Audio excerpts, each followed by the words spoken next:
Τώρα, να πάμε να δούμε 2 χρόνια μετά, ενώ έχετε πάρει ένα σκασμό μέτρα, τις ελληνικές εξελίξεις, την ελληνική επικαιρότητα, είμαστε στο ίδιο σημείο, ότι ανάβει πράσινο για την εκπομπή. Δεν πιάνουμε το στόχο του ελλείμματος. Ήταν μια είδηση βόμβα που επιφύλασε η Τρόικα, ανακοινώνοντας το μεσημέρι. Το 2009 είναι η χρονιά της χρεοκοπίας. Η κυβέρνηση δεσμεύεται να προχωρήσει σε πώληση δημόσιας περιουσίας. Μπορείτε να μας πείτε τι φταίει, φταίνε τα μέτρα, δηλαδή δεν είναι προς σωστή κατεύθυνση, δεν τα παίρνετε εγκαίρως γιατί φοβάστε το πολύ. Το ερώτημά μου απαντά στην ερώτηση. Και ακριβώς άρα επειδή εσείς υπάρχει λέτε πάμε καλά. Αφού πάτε καλά, γιατί βάζετε 2 δις μέτρα.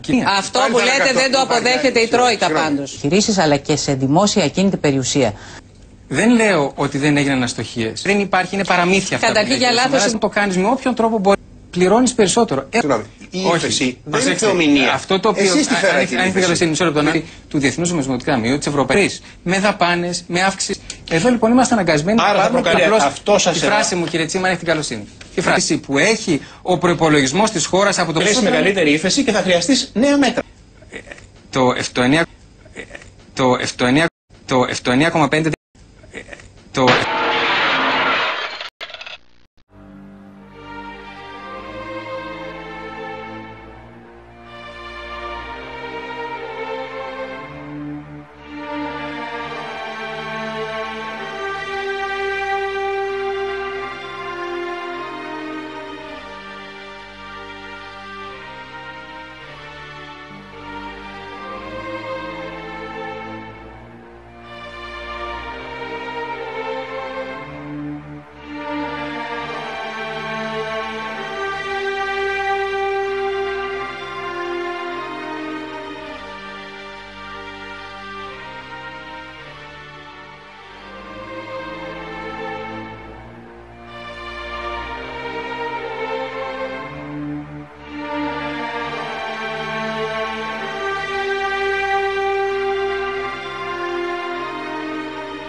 τα μέτρα δηλαδή δεν είναι προς σωστή κατεύθυνση, δεν τα παίρνετε εγκαίρως, γιατί στον Υπουργό Περιβάλλοντος, Ενέργειας και Κλιματικής Αλλαγής όλο απορίες έχεις κάνει. Καλησπέρα.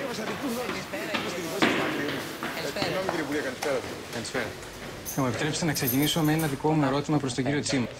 Είδα δηλαδή όσο ήταν και τον Άρθρο Κωνσταντίνου, το ταμιακό έλλειμμα του οκταμήνου είναι 8,2. Είμαστε στο ίδιο σημείο. Μπορείτε να τα μέτρα, δηλαδή δεν είναι προς σωστή κατεύθυνση, δεν τα παίρνετε εγκαίρως γιατί φοβάστε. Ωστόσο και τα δύο μαζί έχετε κάποια πιστική εξήγηση? Επειδή σας άκουγα πολύ προσεκτικά πριν. Όχι, και ένα λεπτό. Να απαντήσει πρώτα σε αυτό το ερώτημα και μετά βεβαίως να κάνετε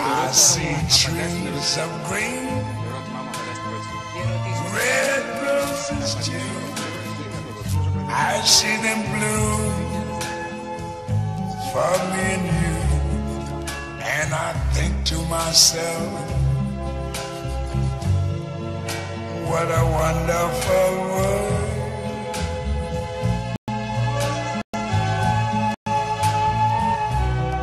I see skies of blue and clouds of white, the bright blessed day, the dark sacred night, and I think to myself,